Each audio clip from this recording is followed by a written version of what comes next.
Hi, I'm Chelsea. And I'm Sophie, and we are here to help guide you to the why behind your wellness why. Come join us on our journey.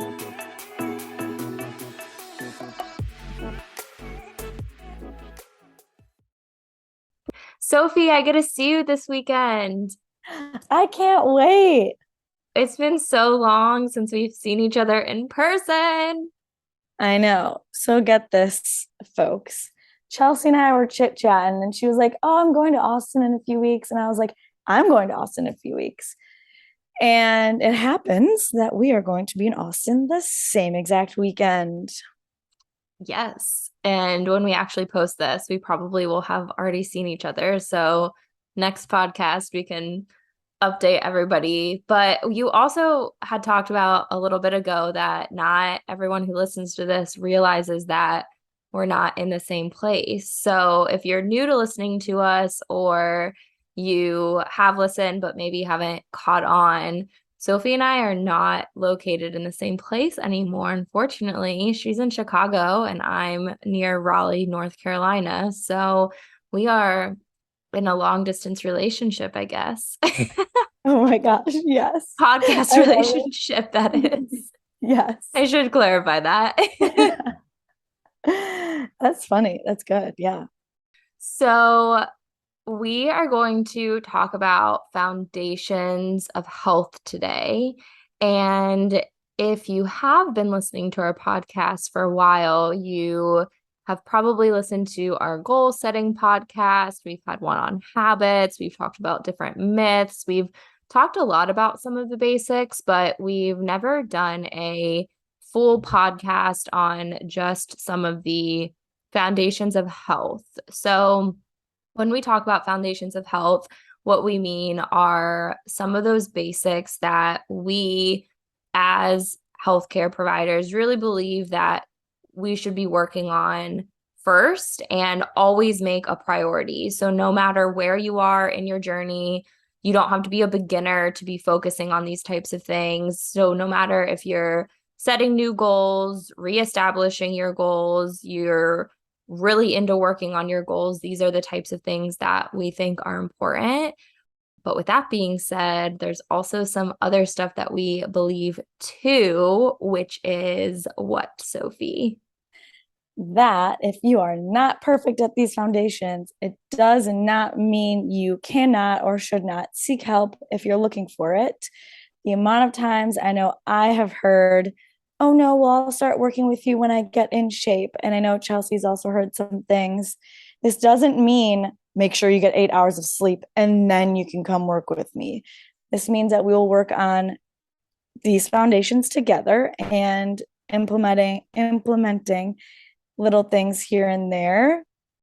I am also going to piggyback on that too and say that it doesn't necessarily mean you have to have all of these accomplished and perfected to then work on other areas of health. It's just what I think is more important is that you're prioritizing these areas because there's a lot of times that individuals will come to either of us with goals and they're not even thinking about these other areas. And if you're not even thinking about it, then that's kind of a whole different conversation. But like Sophie just mentioned, sleep, which is one of the things that we'll talk about, it doesn't mean your sleep has to be perfected, but like if you're not mindful of your sleep or working on your sleep or even know that it has something to do with your health, I think education is another factor. Like some people just don't know that everything is intertwined. And so that's really what we're going to talk about today is how things are intertwined and some of those foundations that are important. The body is a system. It's all connected. Yes, it is. So, with that, mentioning sleep is something we would like to get like about 8 hours of because our sleep is so important for like our muscle recovery and our mental health and recovery in our brain. Sounds funny, but getting more restful sleep just lets your body get to relax and then you're more recovered for the next day. Yeah, the recommendation is 7 to 9 hours for most adults. And sleep is one of those things that I think has an impact on like every single area of our health, our physical health, our mental health, our gut health, our hormone health, our muscle recovery. I mean, the list goes on and on and on. Even with like risk of disease and all of that type of stuff, it truly does have such an impact. I do want to just put like a tiny disclaimer in here. So I work with a lot of new parents and just parents in general. And so even though Sophie and I are not parents, we do understand that having this sleep conversation is not always going to be realistic for every single phase of life. So if you're a new parent, I know it can sometimes like feel like a gut punch for us to be sitting here and be like, yeah, get 7 to 9 hours of sleep. So we just want to be clear that, like we said in the beginning, we're just saying that it's a part of our health. And even if you're not able to fully achieve what we're talking about today, just know that when you are able to achieve it or you are able to work on it, it does play a role in our health. So just wanted to slide that in there. Oh, yeah. Really good thing to add, Chelsea. And I'd like to mention myself being very human here. I am not a good sleeper in that I do not get my 7 to 9 hours of sleep. To be honest, I don't know that I ever had. Maybe my freshman year of college, I told myself, being a college athlete, that I was going to get my 8 hours, even though my roommate did not respect that and it was terrible. But I, I'm not the best. I get about 5.5 to like 6. And it's funny because, and maybe this is a genetic thing, my mom was like, no, growing up as a kid, you were never one to get a lot of sleep. I can relate to that too. I've said this in other podcasts, but sleep is one of my biggest challenges too. It's always a work in progress for me. So I think we're two good examples of like, we're not sitting here and saying that our sleep is perfect, but we're trying to work on it and do those things. Mm. I require a lot of sleep. So I'm the opposite of you, Sophie. I do try to get at least 8 hours of sleep, but my problem is my quality of sleep isn't good. So even though I might be in bed for 8 to 9 hours, I'm not usually sleeping that full time. So that's another important thing too, is it's not always just the duration, but it's looking at the quality, which I know can be like that's for me at least, like that's the challenge is trying because it's like, well, what can I do if I'm waking up in the middle of the night? We honestly could probably have an entire sleep podcast, but like for me, it's recognizing my nighttime routine and my morning routine and making sure I'm working on like my cortisol health. And I'm not going to get too much into that, but yeah, so for me, it's kind of looking at like what's going on before sleep and after sleep that is impacting my quality of sleep. And it's made a huge difference. So reducing my screen time before bed, trying to wind down a little bit earlier. For me, I actually don't work out in the evenings because I noticed that it has an impact on my sleep. I'm not telling you not to do that. I'm just saying for me specifically. And then in the mornings, it's kind of the same thing, like not scrolling social media, trying to get out of bed, trying to get movement right away. Those are some things from like a quality perspective that have really helped. I'm glad you mentioned the time in bed doesn't equate to sleep. And I think Whoop has really made me realize that. Like sometimes I Mhm. will be in bed for 7 hours, but I will sleep 6 hours, which is a whole hour difference, which is insane. But people like, when they're like, oh, yeah, I get my 8 hours. And I'm like, well, are you asleep for the 8 hours? And it's like, not necessarily. Yeah. And then I have to say something that if I wake up in the middle of the night and to fall asleep, that really helps me just go back to bed is like recentering, being like, I'm in my bedroom, it's this day, and like just bringing me back to where I am. And then belly breathing and like diaphragmatically breathing and try and feel like I'm sinking into my bed and I'll pass out. That's a really good tip. So sleep is one of those foundational things that we think is really, really important. And I think everybody knows that. Like everybody knows that sleep should be a priority. But like I said, even for myself, it's one of the biggest challenges. I know we wanted to talk about hydration in this podcast, which, as we all know, I was a runner and we always made jokes in high school about the relationship between a runner and their water bottle. There's nothing else like it. Um, I really don't know any runner that doesn't carry a water bottle with them, I have to say. I mean, that's a good thing. So, how much water are we supposed to drink in a day, Chelsea? That's a really good question. And there's lots of different recommendations out there.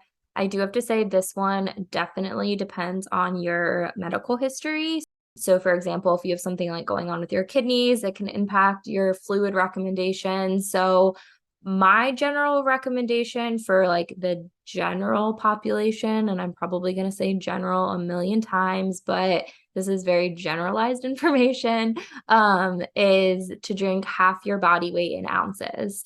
So the example I always like to give, because it's even numbers, is if someone weighed 200 pounds, they should be aiming to drink 100 ounces of water. So basically, take your weight in pounds, divide it by 2, and that's how many ounces of water you should be drinking. But I'm gonna put a couple of little like asterisks, disclaimers in there. So my first one is, if you're not even close to that number, you don't want to try to hit that number overnight. Your body's going to be like, what is going on? So something that sometimes bothers me is when people do like gallon challenges or these like water challenges. And so if you're someone who's going from drinking 8 ounces of water a day to now you're drinking a gallon plus water a day, it might not harm you, but like your body's not used to that much water. So it can make you feel more bloated initially. Obviously, you're going to be running to the bathroom all the time. So, although I understand the point of some of those challenges, I would much rather someone try to slowly increase their water intake versus going from day to night or night to day or 0 to 100 or whatever phrase you want to say. I'm glad you said that because I feel like I should say that this goes with like if you're trying to increase your protein intake, if you're Oh, trying to yeah. exercise more, if you're trying to sleep more, like add 15 more minutes of sleep, add only 10 more minutes of exercise. Like do not go 0 to 100. Oh, yeah. The analogy I always like to give, you're probably going to laugh at me, Sophie, but the analogy I always like to give is with running, actually, because I always tell clients who like want to make these day and night changes, is I always say, okay, if you wanted to pick up running, would you run a marathon tomorrow? And the answer is no. Like, of course, everybody knows they wouldn't run a marathon tomorrow if they don't run. Like, that is just stupid. Like, no, everyone knows not to do that. And if you have done that, you know that's stupid. Get So out of here. yeah, get out of here. But I mean that's such an easy way to think about it, is like you're not going to run a marathon tomorrow, or same with like strength training. If you've never lifted a weight before, no personal trainer is going to hand you this like crazy amount of weight to lift. Well, I guess you're the personal trainer. You can correct me on that. But like if nobody has deadlifted before, are you going to like put a crazy amount of weight on that barbell for them the first time that they've ever done that? No, but I've seen it done. That's all I have to say. But Okay. I do not recommend doing that. I would start with a kettlebell. Yeah. So yeah, there's lots of different ways, but anyways, so yeah, so that's kind of the whole thing with going 0 to 100 with any of these things that we're talking about. And even going back to sleep, like if you don't sleep that much, we're not saying tomorrow you need to be getting 8 hours of sleep. It's just something to be progressively working on. So same with the hydration goal. So yeah, nothing 0 to 100. My second thing is like I said, super, super generalized equation. So your body might not need that much water. It might need way more than that amount. And it also can come down to like what you're doing. Well, genetics, number one. Things like breastfeeding. Are you breastfeeding? Are you not breastfeeding? Your sweat. Do you sweat a lot? Do you not sweat a lot? So many different things can come into play when it comes into your water goals. And the last thing I'll add in just really quick is electrolytes. So I'm not going to talk too much about electrolytes, but when we are increasing our water intake, or again, you're somebody who sweats a lot or might be doing certain types of exercise, that is something that I like to look into with clients, is looking into what their electrolytes are, like if they've gotten blood work done, what are electrolytes. So even like the education on like what electrolytes are, and if you are someone who would benefit from supplementing with it or focusing on it through your diet and things along those lines too. So sometimes when you're changing your hydration, we want to look at electrolytes as well. Love that. While we're on the conversation of some nutrition things, the other foundational thing that I really like to talk about with individuals prior to even talking about food is when they're eating. I like that. And Chelsea, would you say that it's beneficial to eat at the same time every day? Ooh, that's a good question. So just to make sure I'm understanding, so you're saying like every day trying to have breakfast at 8 a.m., every day trying to have lunch at like kind of like pick a time and trying to have that meal at the same time. Is that the question? Yes. So, I would actually say no, but I'm gonna preface that because I think that depends on the person.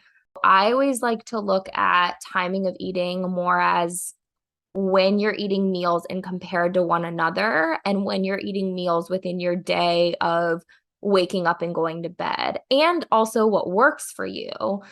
I always tell individuals like there's a lot of information out there on like, well, should I eat 3 big meals a day or 6 small meals throughout the day?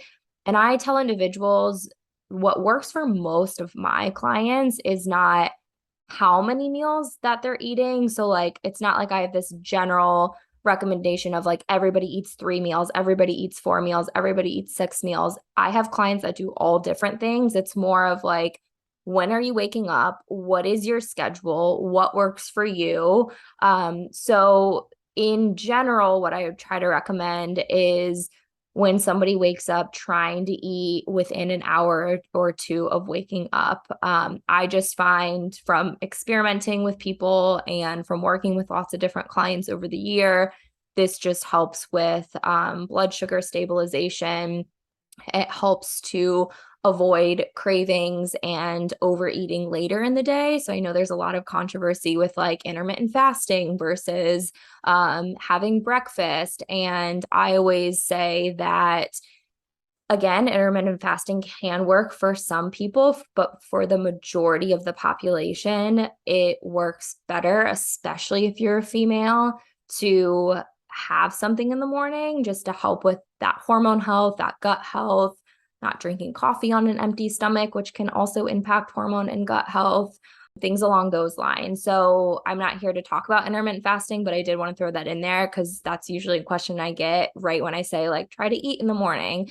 And then after that, for most people, not everybody, but for most people, trying to eat about every 2 to 4 hours works very well for the same reasons, for helping with blood sugar stabilization, maintaining energy throughout the day, getting the nutrients you need throughout the day, helping with cravings, all of that type of stuff. So 2 to 4 hours, that can look very different. So that might be, okay, I eat breakfast at 8, 4 hours later is 12. I eat lunch at 12, 4 hours later is 4 o'clock. I eat a snack at 4 o'clock. And then 2 to 4 hours later is 6 to 8 o'clock for dinner. So that would be an example of like a breakfast, a lunch, a snack, and dinner.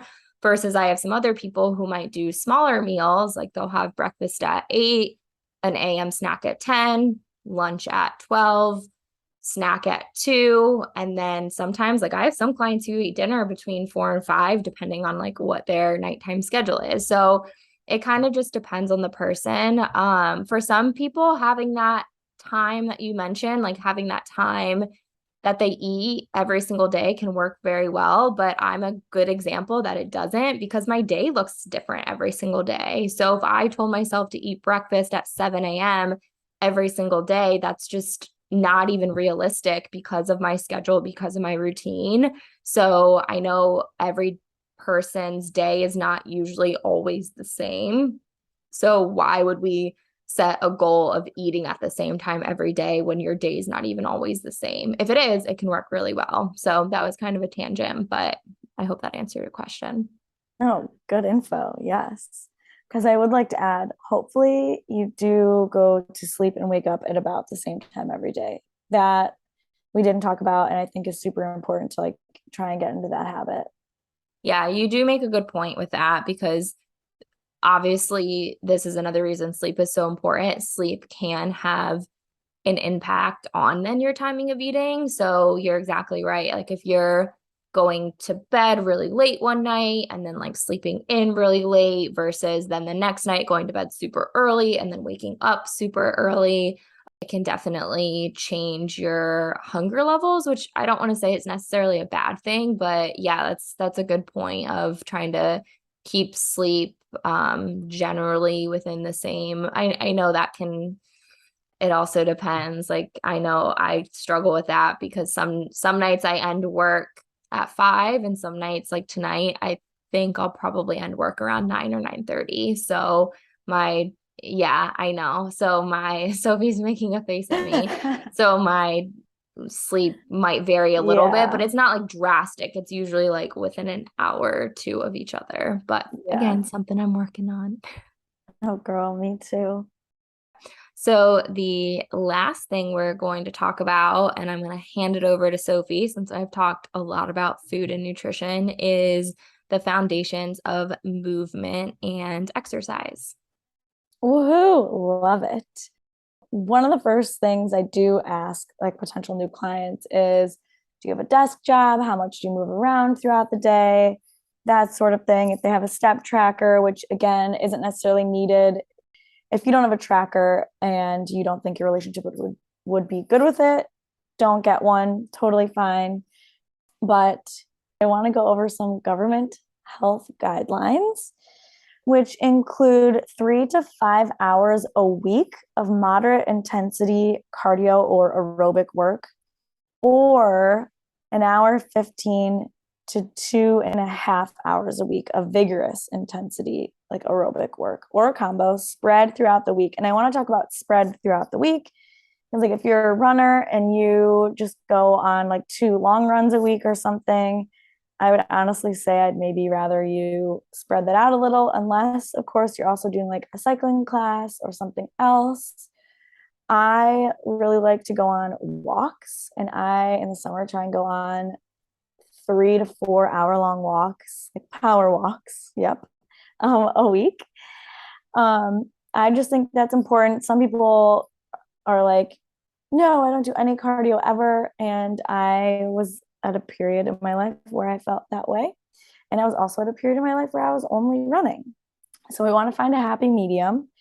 And the government also suggests 2 days of strength training a week of all major muscle groups, which is important. Strength training is a different kind of stimulus than cardio. It's muscle building, joint health, bone health, especially for women. I want to suggest we really want to focus on that. I remember growing up, my mom was like, you're so little, you're going to be such a frail old lady and you're going to fall and break a hip. And I'm like, thanks, mom. But now with all my strength training, someone's going to have to try and push me down to break my hip when I'm older. And I want to mention that pregnant women are suggested to get 2.5 hours of moderate intensity aerobic activity a week during pregnancy and post pregnancy. And if you're already engaging in higher intensity exercise before pregnancy, you can keep that up during. I absolutely loved getting my pre-postnatal certification like 2.5 years ago, and I would like to redo it and do another one to maybe even learn more. And then I would just like to add some benefits that come from this aerobic activity and strength training. I would like to just start with children and adolescents. It helps with improved cognition, reduced risk of depression, cardiorespiratory and muscular fitness are improved. And for adults, the list is so long, I will not be reading them all, but I will just say it lowers the risk of all-cause mortality, cardiovascular disease mortality, cardiovascular disease, hypertension, type 2 diabetes, cancers, anxiety, quality of life, dementia. I'm reading more than I thought I was going to read, but I'm going to keep going. Improved sleep. Did you hear that? Honestly, guys, it just helps with everything. And I know people don't always love cardio and some people don't love strength training, but we need to try and let them coexist together and find types of cardio that you like. Like Chelsea, what is your favorite form of cardio? Walking. Yes. If you would have asked me, I think we talked about this in another podcast, but I was definitely one of those girls that like thought the word cardio meant trying to kill myself. And so like I would be one of those people who like would do super, super high intense cardio, go on really, really long runs. And that's not to say, because again, like in these guidelines, you did mention like vigorous intensity, but like I thought I had to be doing that all the time and at like really high intensity and for really long periods of time. And I think that I said this in a previous podcast. I don't know if this is me getting older, but like it did not help me with my health. It actually had very poor outcomes when it came to my health. So I've majorly taken a step back. And don't get me wrong, like I still like a vigorous, intense workout and aerobic type of exercise, but not 5-6 days a week for an hour to an hour and a half plus. So yeah, walking. I walk every single day. Good. I love that. Yeah. Me too. I try and do like, honestly, if I can just go on a 20-minute walk, I'll take it. When it's nice out and I'm busy, 20 minutes. Yeah. Like, and I feel like we could talk a lot about walking, which that's not what this podcast is either, but like walking alone has so many benefits to like mental health, like blood flow, the list can go on and on. So yeah, there's lots of different types of aerobic activity. yeah, like a cycling class, more of a group fitness style class, rowing, tennis. Honestly, right now, tennis is probably my preferred method, which once was running, as I have mentioned now a couple times. And there are a lot of cardio bunnies, I have to say, that don't like or believe in strength training. Good point. Which we will get into more in our next podcast. But I kind of have to say, which we didn't talk about, that I don't necessarily think and feel as though every group fitness class is strength training. I would say it kind of could be more seen as cardio, but depends on the class and your level. Sophie, when you say group fitness class, because I know you just mentioned also like it depends on the class. Can you give an example of like what type of class you might be referring to where people like might be counting it as strength training and it might not? Like you said, it really depends on like the format and the person and honestly, probably even the instructor, I would say, depending on like what they're doing. But can you give an example when you say group fitness, like what type of class you're referring to that might be in that gray area? So like with group fitness, you can have like boot camp style classes, you can have yoga classes, Pilates. So you're talking about like all of those. I'm kind of more so referring to like Barry's Studio 3, Soul Cycle. Like Soul Cycle, I don't think there's really any weights. And also be careful if you do have 3-pound weights in your hand and you're cycling on the bike. But to me, like Orange Theory, I would probably say like in those types of classes, like again, Barry's Studio Like 3, more of like Orange boot Theory. camp classes. Yeah. Yeah. Aren't always necessarily strength training. Again, it depends on your level.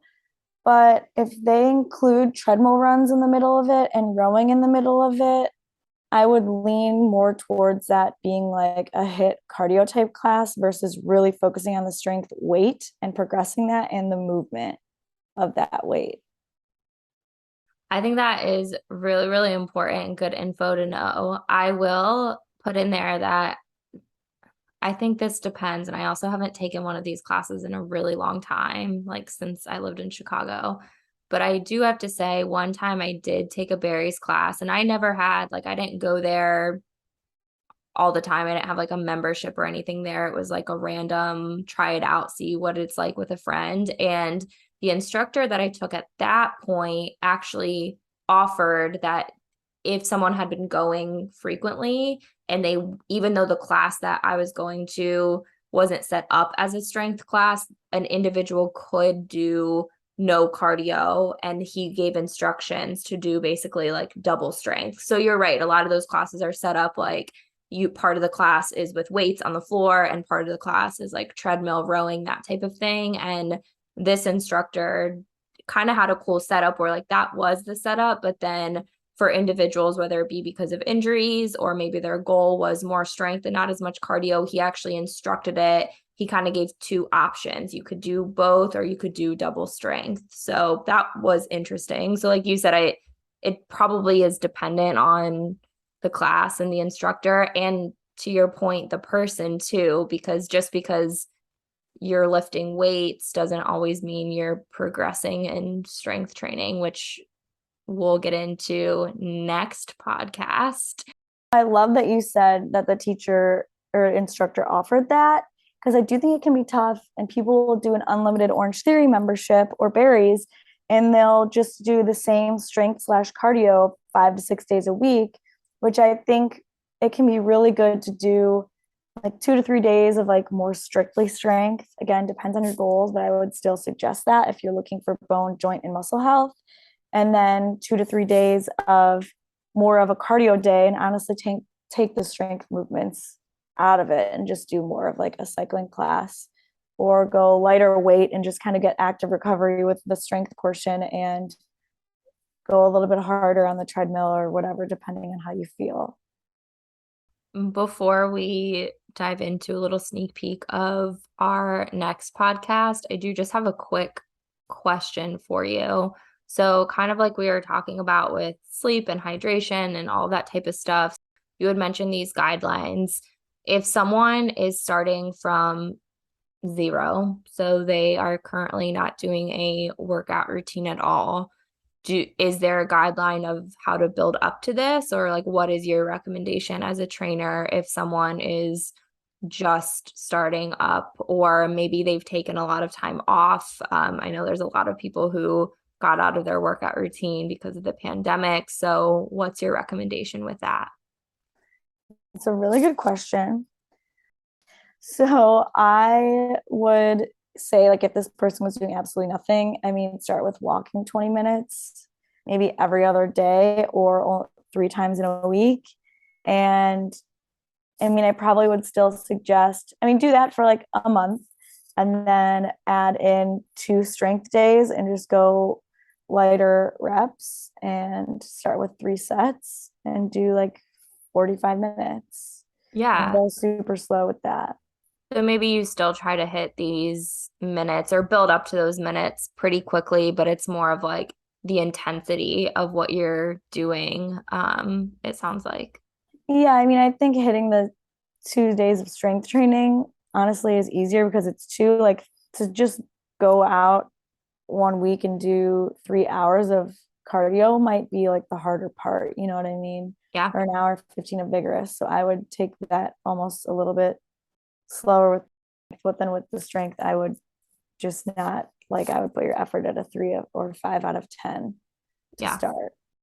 And to give a little sneak peek to next podcast, we thought this would lead really well into strength training 101. So Sophie has mentioned a lot of different words and recommendations when it comes to strength training. So we understand that even if people are knowledgeable of what strength training is, it would be really helpful to take it back to the basics with strength training, or maybe you're not knowledgeable and want to learn about strength training, the foundations of strength training, which we kind of covered today, but then some of those basic movements, what is strength training, diving a little bit deeper into that. And do you want to add anything on to that, Sophie?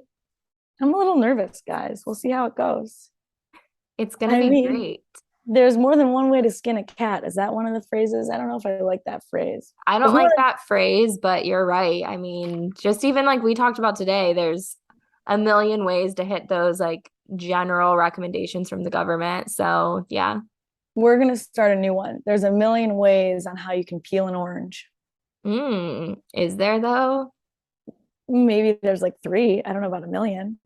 I mean, I like that, but like there's really not that many ways to peel an orange, but I get what you're saying. You can do it all in one, or you can do it in like 50 pieces. Oh my goodness. That's Happy so Monday, guys. It might not be Monday now, but it will be someday, and you can listen to this again on a Monday. yeah. Oh man. Yes. So tune in if you have any questions for us about anything we talked about today or questions for Sophie that she can answer in the strength training podcast. Shoot us a message and we will get back to you. Thanks for tuning in. Bye.